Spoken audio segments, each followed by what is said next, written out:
Welcome to Couples Therapy in 7 Words. I am your co-host, Judy Alexander, and I'm here with my husband, Dr. Bruce Chalmer. Hello, listeners. Hello, Judy. We have a really exciting interview today. It's an interview with Barbra and Doug Marden. They are a couple raising kids in Vermont, and we happen to know them because we're members of the same synagogue. And they are an interracial and intercultural Jewish couple raising kids in a state, Vermont, that doesn't have a whole lot of black people and doesn't have a whole lot of Jewish people. And so they've got a lot of really interesting things to say. We already did this interview a few days ago, so we know what's in it, and you're in for a treat. This podcast you found wherever you found your podcasts. What we'd like you to do is help us spread the word, help us get it so that it sort of goes viral, not the way the COVID-19 goes viral. We want it to go viral as opposed to wanting it to peter out. So what we hope you will do is comment and give us ratings and things like that on iTunes or Spotify or wherever you get your podcasts. Also share our posts on social media. And if you think this is interesting stuff, tell your friends about it. Our podcast, as you know, if you've heard them before, is based on my book, Reigniting the Spark, Why Stable Relationships Lose Intimacy and How to Get It Back. And that the formula referred to, the 7 words referred to in our title is... Be kind, don't panic, and have faith. And what we've been doing in our podcasts that don't have interviews is going through the various chapters of the book. So I think our next podcast, I don't think we have an interview lined up for. We'll see. But if so, it's going to be continuing our exploration of that formula. We'll tell you about that after the interview. So without further ado, let's move on to the interview. The first thing you'll hear will be Judy introducing our couple. Our guests today are Barbra and Doug Marden from Shelburne, Vermont. Originally from Uganda, Barbra Marden lived in Italy for several years before coming to the United States in 2001. Barbra earned her associate degree in Management Information Systems from Northeastern University and her Bachelor of Science and Master of Public Administration degrees from the University of Vermont. While in Boston, she met her now husband, Douglas Marden, in 2001. Barbra moved to Vermont in 2003 and got married in 2004. That same year, Barbra and Doug joined Temple Sinai, a Reformed congregation in South Burlington, Vermont. That is, incidentally, where I am the education director and Bruce and I are members. After a couple of years, Barbra became a Jew by choice to better understand the Jewish religion and later help guide their 2 children, Eli and Emma, as they went through their religious education.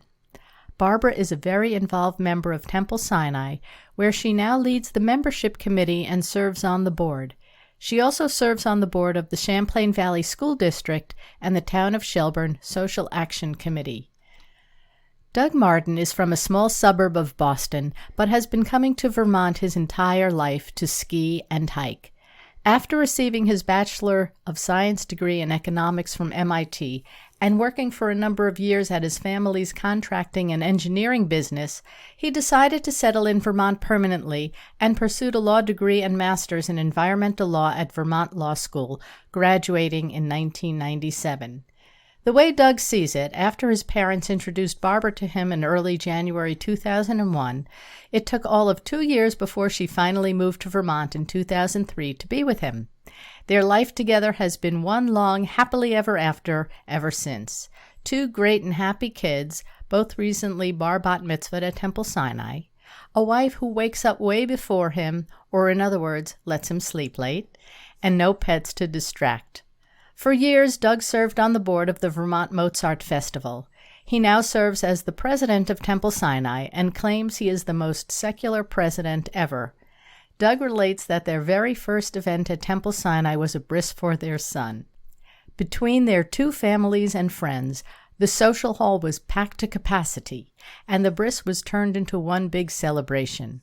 They were told that had never happened before at Temple Sinai and have had a reputation to maintain ever since. Barbra and Doug, welcome to Couples Therapy in 7 Words. Thank you. Thank you. That's beautifully done. Barbra, I want to talk to you first. When you were a child in Uganda, did you think that as an adult you would be living and raising your children in Vermont? And and become Jewish? Not at all. I even never thought I would be in the US. Um, as I always remind Doug that I was meant to be. I was on my way because I never knew this was going to happen. It was destiny and it was going to happen. But it never occurred to me that I would be outside of Uganda.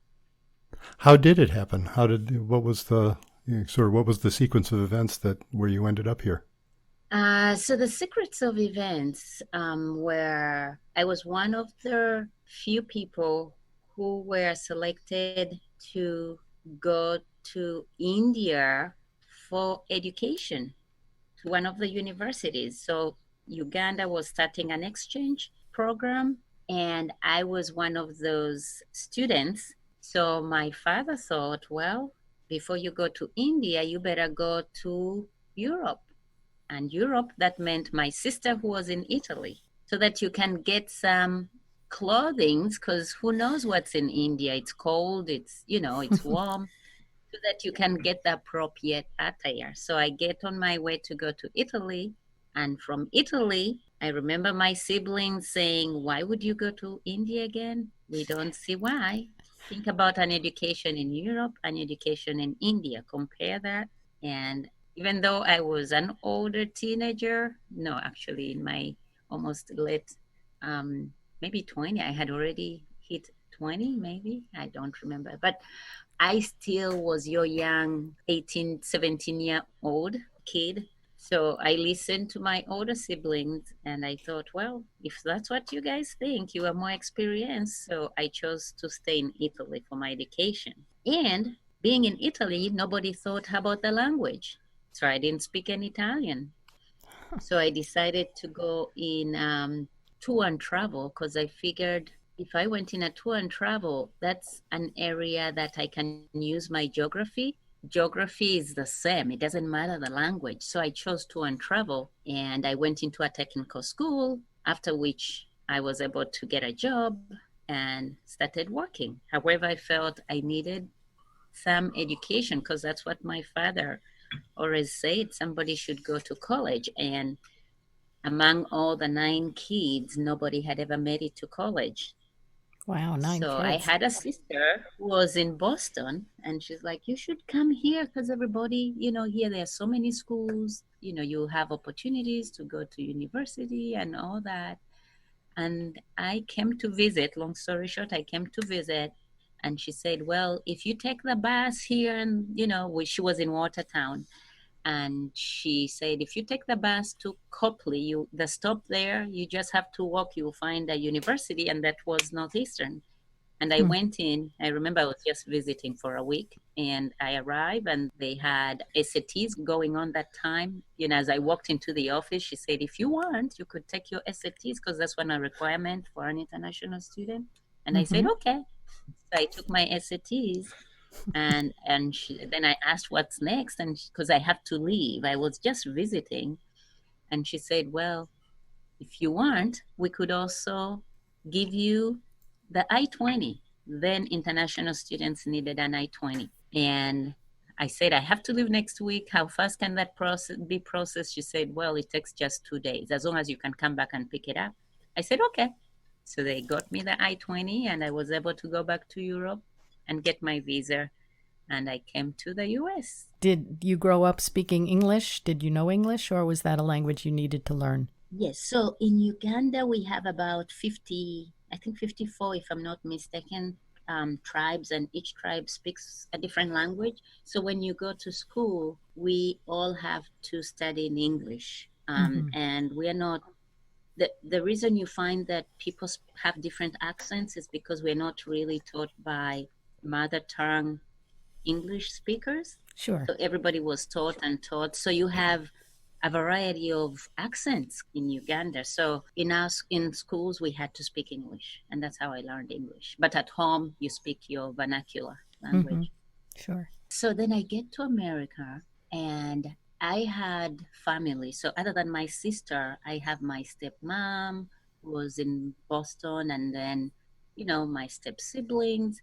And in Uganda, in Boston, there is a large community of, especially my mother's age group. They work with elderly. So they do a lot of elderly care. And the way I got to know Doug's family is because my stepmom asked me if I could cover for her while she was away. And I remember her telling me the reason why she didn't want to use any other person of her friends, because she said, I've seen this, like if you go away, you come back and somebody has taken your job. And she didn't want that. And she knew for me I was temporary and I would not take her job. So Sure. I said, yeah, this works out well for me. And the times were perfect because I would go to school during the day and then I would work overnight and then go to school. So I had to change my schedule somehow. The first time, that semester was kind of hard, but that's how I was doing it. So I was taking the night shifts, which were from 10 to 7 a.m. Oh, wow. And then while I'm there, I think I got a chance to, to meet Dad's mom, and then took care of Dad's dad. But at the same time, I had my life, school life, and I kept on going back and forth to Italy to visit my family. And then I met Doug. He was there shortly for recovering from a knee surgery, and that's how I met him. And that's actually, if we could, right now I want to switch over to Doug and follow up on that very thing. Because Doug, in your bio, you mentioned your parents introduced, I think you put introduced in quotes, so I'm curious how that came about. How did it come about that your parents introduced you to Barbra? So my father was in hospice care. He was at home, and he was a strong, sometimes stubborn man, and hospice care went on for almost 2 years, I think. So it was a long time. We had, as Barbra said, her stepmother we had her living at our house and taking care of my father. And I used to go down quite a bit I was living in Vermont, and I'd go down a lot of weekends. And then one weekend, Barbra's there, helping to take care of my father. That's how she supported herself going to Northeastern. As an I-20, that's the student visa that you have to have. And if you're a foreign student and you're going to college in the U.S., you can't get any kind of scholarships or anything like that, financial aid. You have to pay for school. So Barbra paid for school and was working her way through school and taking care of my dad, and walked in one day, and there she was, curled up on his special chair that only he was allowed to sit in our house, and going and sleeping one day. That's the first time I saw her, and that was it. Love at first sight, huh? Because from Vermont, I'd work and I'd come down on Friday nights, and I'd get home. I'd get back to my parents' house in Boston, at sometimes 11, 12 at night, sometimes later. And that's the first time I saw Barbra. Yeah. So, we might have wanted to interview the two of you on our program just because you are interesting people, and also as an example of a happily married couple raising teenage kids these days, which is kind of, remarkable all by itself in some ways.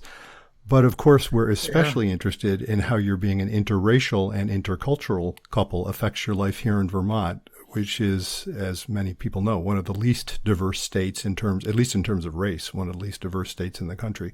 Could you speak to that some? I'm sure you have stories around those issues. Could you speak to that? Well, yeah. I mean, it's a very, very complex question. The dynamic that we face most frequently is directed at racism towards our kids, and that's sort of where it intersects for us. As a couple, I guess it's interesting. If you go down into downtown Burlington or Shelburne or the suburbs of Burlington in Chittenden County, there's not a lot of overt racism. So I can't say that I've experienced when we're walking down the street that people are like, what the heck is this couple doing together? They shouldn't be together.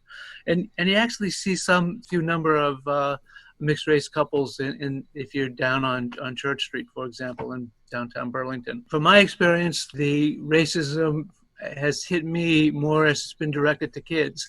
And I guess as somebody who grew up in a suburb of Boston, and Boston was a very racially segregated area at that time.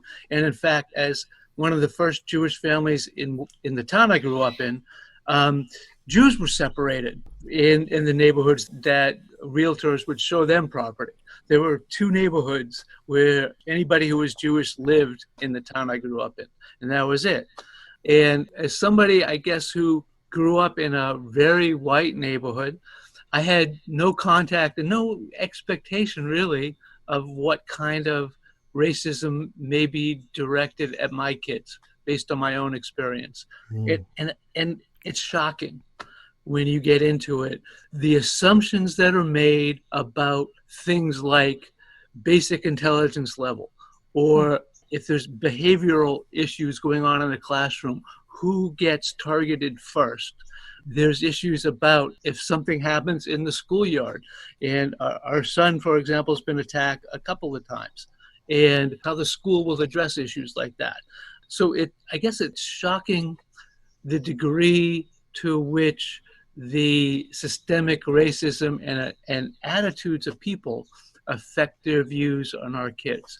That surprises me the most, and that affects me the most. Yeah, and So Barbara, go ahead. Yeah, no, I would say I would agree that as a couple, I also haven't felt any issues. It's been pretty much the kids, but not directed towards us as the parents. But then I also, like with time, and I would tell you, we're talking about like 2 years ago, maybe, where I've felt as an individual, I've been targeted, and it blew my mind because I'm like, I've been here all this time and I never saw myself. Of course, I'm different, but I never thought like anybody would kind of target me in that way. I ran for office to represent my community. I was asked by our school principal to address the graduating class, and I thought, thank you for the opportunity. And because there have been school board members who have been giving these speeches addressing the graduating class, and I thought, wow, what an opportunity. Thank you so much. It's a privilege, and so on. So I plan, I think, I figure out how the speech is going to be. And the day of the graduation, there is a reporter. So the principal speaks. I'm the second adult speaker, and there are some kids on the student council who gave speeches. Not all of them were reported about, but the reporter decides to just talk about the principal and the students who spoke. And I thought, I could not believe it.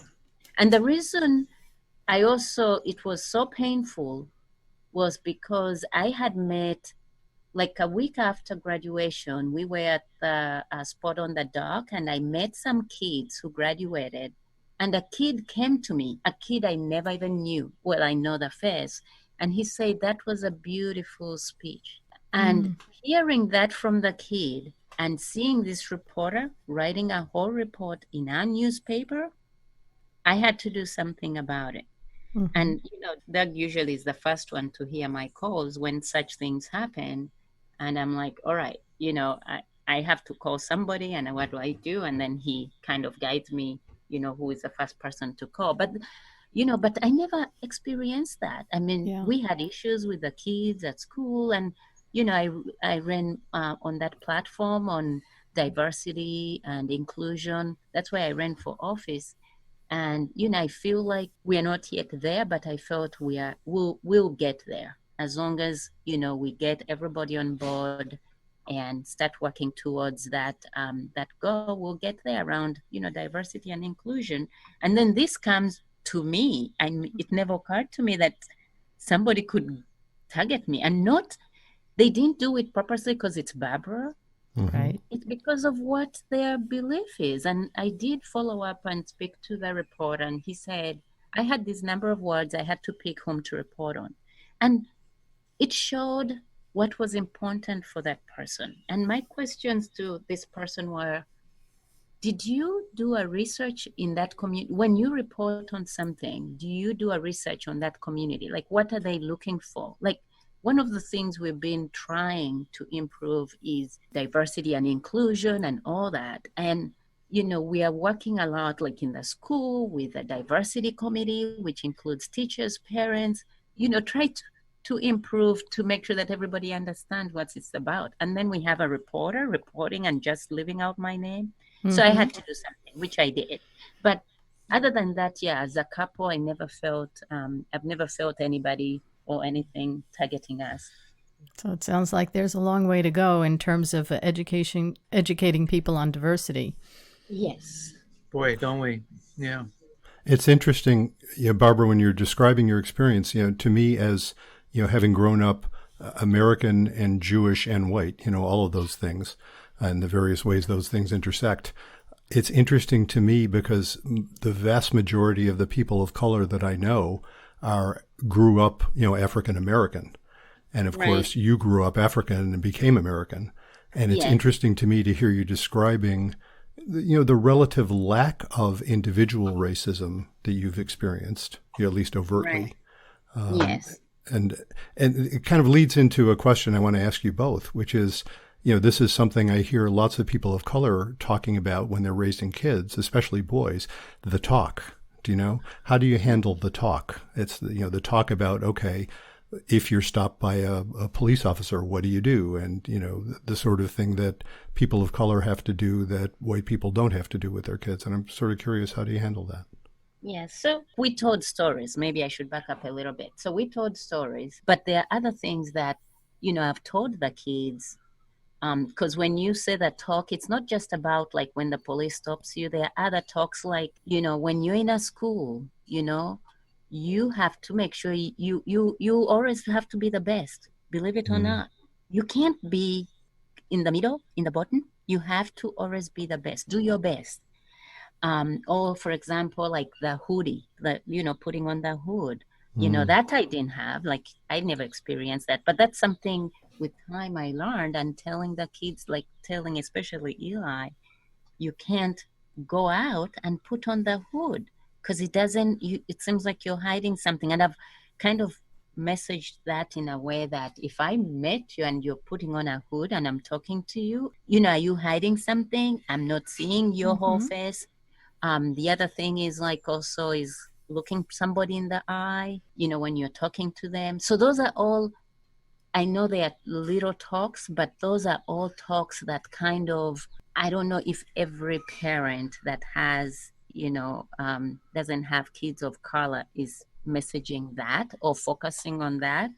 And it's my daily talk, so I tell the kids, and now with time, I've learned, hey, even when the police, especially when you get into their driving, they're setting to drive, that where you put your hands. You can't,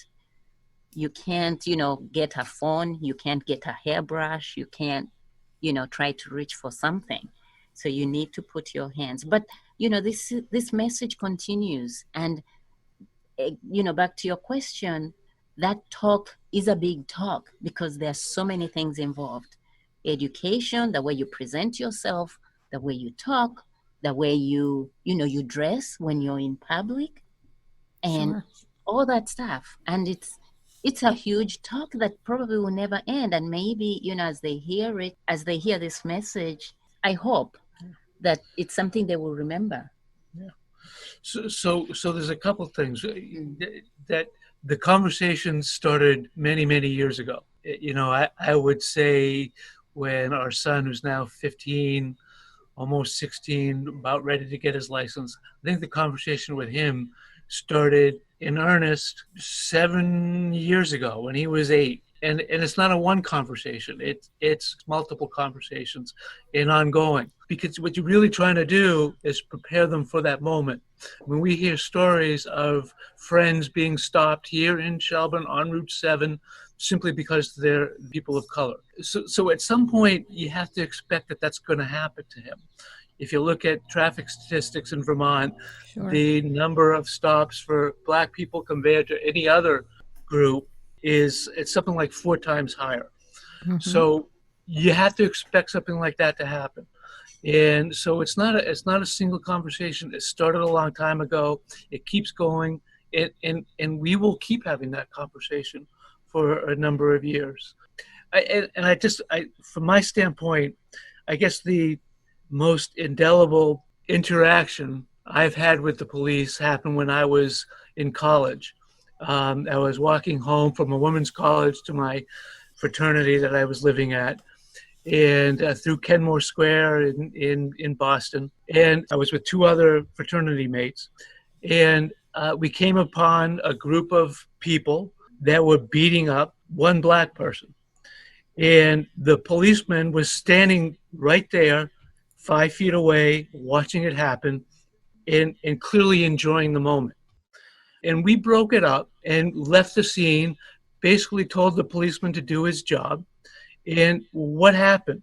The policeman just let this group of attackers go, who then came around and drove the car and jumped us, the three of us.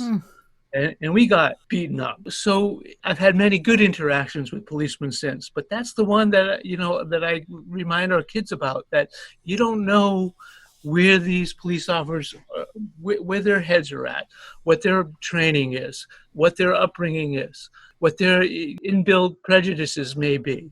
And you have to be able to react in a way under pressure, almost assuming the worst. So that's part of the messaging we've been giving our kids for a really long time. And it's scary. I will just tell you, as a parent, and you read all the news and the George Floyd situation and everybody else that's happened even since then, that's just the last couple months. It's scary, and you wonder every day if your kids are going to be safe. And yeah, that is all the other teenage stuff that's going on. And that's probably the hardest thing as a parent I find to have to deal with. I hear you describing this. It's so interesting because I'm thinking of my experience raising 3 boys, white and Jewish boys in Vermont, and never had any of those kinds of conversations. We would have conversations about occasional incidences of antisemitism, sometimes subtle and sometimes overt. But it was never any fear of the police. Do you know what I mean? My kids, and this is, sort of the classic description of white privilege, the very fact that we never didn't have to have those conversations. Yeah. No, and I didn't have any of those conversations growing up either. And in fact, I remember a small town again where I grew up. And, as a high schooler, you'd go to a Saturday night party, and there was always one kid who would get very drunk every night at all these parties. And there was always a police officer at the party who would follow him home. He would this kid would get back in it was a VW bug. He would get back in his VW bug and drive home. Oh, God. And his policeman was always there to follow him home and make sure he got there safely. Wow. Yeah. So that's a white privilege. That's how things worked for me growing up. These conversations were the farthest thing from our mind. Yeah. I'm curious because I know my own personal reactions to this awakening that's happened, and I'd call it an awakening for white Americans because, people of color have had to know about racism, like it or not, the way Jews have had to know about antisemitism, like it or not. But there are some clear differences, as we were just describing, between the effects of antisemitism on white Jews and the effects of racism on people of color. There's also some similarities too. I've noted that, even since the George Floyd incidents, it really did touch on a strand of, I suppose I could call it Jewish paranoia, except it isn't paranoia because it's based on real stuff. So I was certainly feeling that. But again, there are also a lot of differences too. And Barbra, you are not only a person of color in a very white area, but you're also a Jew in a very non-Jewish area. And I'm curious if you can speak to any of those similarities or differences. Yeah, so fortunately, I believe, having, and I'm going to say maybe religious foundation is very critical, important in one's life or even in a relationship, which, coming to the US, I didn't realize that everybody's kind of on their own. So you make that decision on your own. Because I used to feel like everybody should have this. Like you build a family on a belief. You have to have that, you must believe in somebody, believe in God. So I personally, having chosen to be Jewish, was partly because I believed that I needed to build my relationship with Doug, now have family, have kids. I needed to have a foundation. And either it was going to be, I was born Catholic, either it had to be Catholic, but then I felt it's kind of hard because by the time I moved to the US, I wasn't necessarily practicing Catholicism because I lived with my stepmoms before and they were born again. And then when I moved to the US, they were born again. So I had like a different environment on religion. And in my culture, actually, once you get married, usually the kids take your husband's belief. Mm. So you would even ask, like, what if he was a Muslim? Would you do that? Yes, I would do it. If I wanted my kids to be part of their education, I would do it.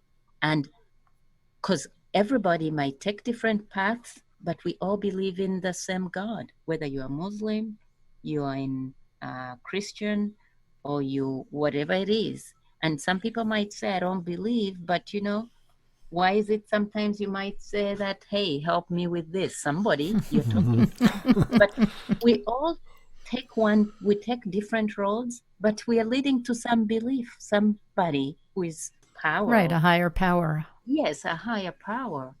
And so I personally, I think, felt, it was critical to take a path and, okay, with my culture, traditions where I had to decide whether we bring up the kids, Jewish, and what's my role in that. It's something that I kind of just believed and said, I have to do this. And so I hope I answered your question there. I'll confess, it was all Barbara who decided to. It's not something we talked about. She said, I want the kids to be brought up Jewish. And it was not something I really considered. I'm pretty secular. I was bar mitzvahed and really hadn't been to synagogue since. So, that's well over 40 years ago. The American Jewish story. So it was pretty surprising to me. I mean, it's been a wonderful and I would say important addition to how we bring the kids. It's added depth and dimension to our ability to raise the kids and what they've been exposed to. So it's been a wonderful thing from my perspective. It's been a wonderful thing. I just want to put in President Doug, he's your president of our congregation. Your comment in your bio that you're the most secular president, that you know of. I'll tell you who I thought of was my own father, may he rest in peace, who was the president of our conservative congregation in Buffalo. And he was also very secular, but very involved. And I think, what your comment really made me think of him, that no, it isn't about necessarily belief or even religious practice per se, but there's this sense of being a part of a community. And that's how somebody who's quite secular and hasn't been to synagogue since his bar mitzvah ends up being president of the congregation. Yeah, and that's it's community. I mean, ultimately, that's really what it is. And we have an amazing community. So. Right. And yeah, thank you, Bruce. I appreciate that. Anytime I get associated with your father is knowing you with, that's a real compliment. So thank you. Yes, I certainly meant it that way. And I can tell you, you are not the most secular president we've had. That's true too, by the way. even at Temple Sinai, that's true. Well, okay, that's good. I don't quite feel that guilt now that don't feel guilt. Everybody brings something to the table. So. Yeah. So, Bruce, did I answer your question? I just want to make sure that I addressed it right. Yeah. Well, you certainly talked about your own experience. I'm especially curious about. I can speak to some of my own experiences of antisemitism. Because it's interesting to me, there's this inner conflict that goes on in myself when I'm realizing I don't like to complain about antisemitism, especially to people of color in this country, because if one had to rate the degree of severity, most of the time, although there are big exceptions, but most of the time, antisemitism isn't as bad as racism. At least I say that coming from the Jewish perspective, not the perspective of a person of color. But it's still there. It's very much there. And I'm curious, either of you, what your experience is. I suppose especially Doug, because, you did grow up with that experience. Yeah. And how that, even broaden the question too, which is how do those differences of background, which relate to things like experiences of racism or experiences of anti-Semitism, how do you get through that in terms of the day-to-day business of being a couple and having a happy marriage? Because, you're going to come from different viewpoints sometimes, and you're going to be affected in different ways with different degrees of anxiety, I would imagine. I'm just curious about that, too. So that's a very broad question, but take it anywhere you'd like to go. Yeah. So I mean, I think you're hitting the nail on the head, though, Bruce, is that for me, often the springboard, the jumping off point for understanding racism is anti-Semitism I've experienced, or the community I grew up in experienced. So that's a tie-in, or a connection point. But I think you're also right that generally it's a lot less heavy-handed in the U.S. anti-Semitism is than bigotry and racism and the targeting of African American and Black people. And so they're really, in some respects, worlds apart. Before I try to answer the second part, I just want to jump back to something else you said, Bruce. Is there's a lot of things that are not similar about racism and anti-Semitism, but one of the places that there is a real similarity, and I think an important one, is that ultimately, and I think history supports this, is you cannot ever deny your heritage, right? Yeah, I mean, if you're Jewish, then what they showed in Nazi Germany was if you were a Jew 3 generations ago, then you're a Jew today, and we're going to persecute you for that. So you can't.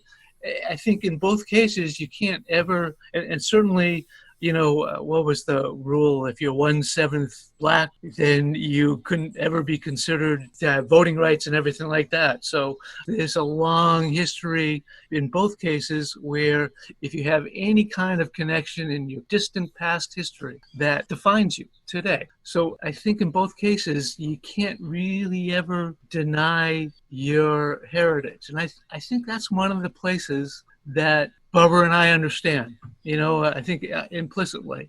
Mm-hmm. And one of the reasons that so far it's worked for us is we both recognize that we bring that past to our current relationship and try to work through it.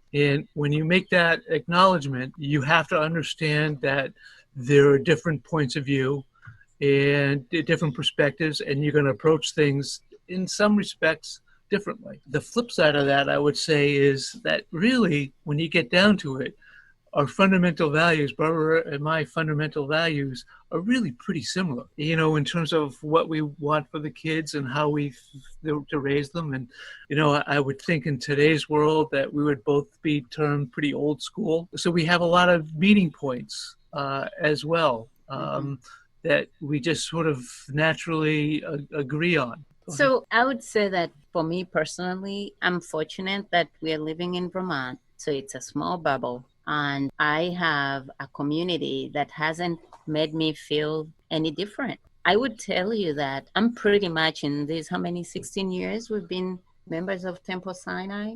I'm the only person pretty much of color, unless there is somebody else I'm missing. But so I've never seen myself or looked around and said, oh, I'm different than anybody, because the community has welcomed me and has not seen me any different. And whether they see me of a different color or not, or they don't see the color, I don't know.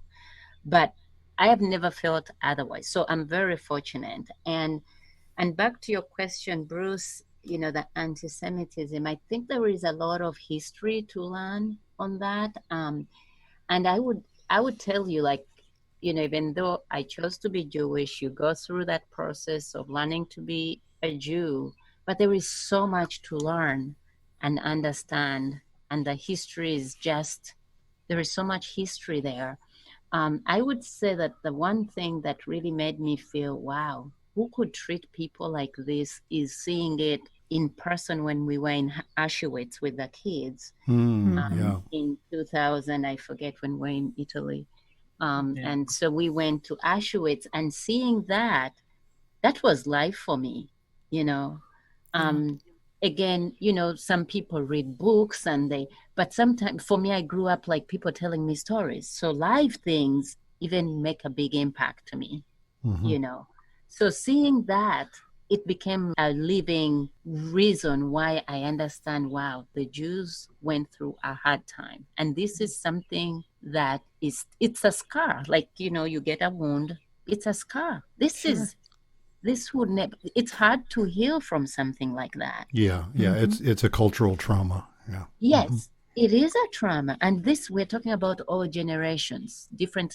That's why it's important for kids. I hope, you know, parents who have grandparents and all that, these kids are hearing that history, that storytelling, because that's how you can learn. I mean, the books are great, you can read, but hearing it firsthand from your grandfather or grandmother that escaped of their generation, somebody escaped those camps. I mean, that's huge.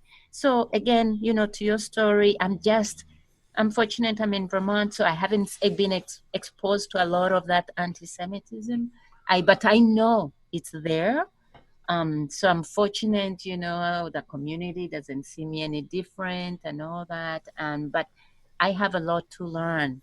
And I fear that if we were any place in these big cities, it's even worse, you know. So are there other things you'd like us to be asking you about? So, I mean, there's one thing that I think is a distinction that's meaningful is, you know, Barbra grew up in Uganda, not in the United States. So there's a different perspective of racism that she brings to the table, I think, than might be prevalent in an African American, right? Somebody who grew up here. Do you want to address that, Barbra? That's true, because I never thought like anybody could see you any different. And what I'm seeing here, it's you know, I can't believe it, because in Uganda, we were colonized by the British. And the way we see, and whether it's right or wrong, the way we see the person, another person, you know, a white person, is we give them respect. And I would tell you that this is throughout. Even now, I would think, you know, if that white person is there, you know, talking to this generation, there is some kind of respect. Like, you don't see that person as under you, or maybe now they colonized us, like, you know, talk to them with anger. So there is that, and I'm not saying maybe relationship, but there is that kind of, yes, maybe they might have something better that I can learn from, you know, like looking at it positively. That's what I think, and I can't speak for everybody from Uganda. One thing that I would tell you that is, growing up, it wasn't just your nuclear family, you know, it was anybody in your neighborhood, anybody who could see you and discipline you. And they had the right to say something about that. And actually, I've had Dag also mention this as he was growing up, which we don't have anymore. So it took that village to bring up a child, and that's what it is. And now we don't have that anymore. It's all about me. Yeah, I was, funny you should say that. I was listening to Michelle Obama's podcast just yesterday, and that's what she and Barack were talking about, that feeling of growing up where you had the village. You know, you do something wrong, the lady down the street is going to make sure your mother knows it by the time you get home. She's going to see me when I'm out there. And that's how it was. And can you imagine? So Michelle Obama was in Chicago, I was in Uganda, and that's how it was. We're talking about, you know, almost 50 years ago. Yeah, that's how it was, and I was in Long Beach, you know. And it's very critical, and unfortunately, we don't have that. So how do you engrave your kids to understand that as you act outside, you're taking ownership and you're representing your family or your parents? And it's a tough one. Maybe that's another podcast. Yes, and it may well be. And I have to say that particular aspect of what you just said sort of rings my Jewish chimes a lot. You know, it's like that sense that anybody who is recognizably Jewish does is a reflection on the entire people, whether you like it or not. And I grew up with that idea, and I think that, you know, we probably share that concept. Well, Barbra and Doug, thank you so much for doing this. This has really been great, and we really look forward to hearing more of your stories as we encounter you, and perhaps indeed another time on the podcast at some point. Love to do some more. Thank you, Bruce and Judy. Yeah. Thank you. Truly appreciate it. Oh, thank you. It was so great having you here. And I'm sure we can come up with a whole other conversation. So this was wonderful. Thank you again. Well, we hope you enjoyed that interview as much as we did. And I just want to remind you that we do solicit questions from our listeners. If you have questions that you would like me and Bruce to talk about, you can email bruce@brucechalmer.com or visit brucechalmer.com, and maybe we'll help you solve some of your problems. And when you visit brucechalmer.com, if you go to the podcast tab, you will note that we are also looking for suggestions about interesting folks to interview, and perhaps that includes you yourself. So if you'd like to suggest yourself or anybody else, you can do that through that podcast tab. There's even a place where you can sign up for a time for us to interview you. And in the process of doing that, we'll ask you what you'd like to be interviewed about, and that'll help us determine if you're a good fit for the program. So we hope you will do that, and also tell your friends about that. So Judy, tell us about our next program. Our next program, we will continue our exploration of faith from our formula, Be Kind, Don't Panic, and Have Faith. Yeah, we're into the faith section. And I think I've mentioned before, that's really the most distinguishing, I think anyway, the most distinguishing characteristic of my book. There's lots of good books on relationships out there. I think I wrote one too. But really what distinguishes mine is how I talk about faith in the context of couple relationships. And it doesn't have to be religious faith, but I do say it's a central part of what I write about, that faith is very important in relationships. So we hope you will tune in for that. And again, just mentioning the book, the title of the book, Reigniting the Spark, Why Stable Relationships Lose Intimacy and How to Get It Back. It's available in paperback. It's available for Kindle. It's available as an audiobook, wherever you get your books. And I hope you will get the book and enjoy it and send us comments. So if you've been enjoying these podcasts and would like to help spread the word, please do comment and rate and like and share our posts on social media, because that's how people hear about things these days. And so until next time, remember, be kind, don't panic, and have faith.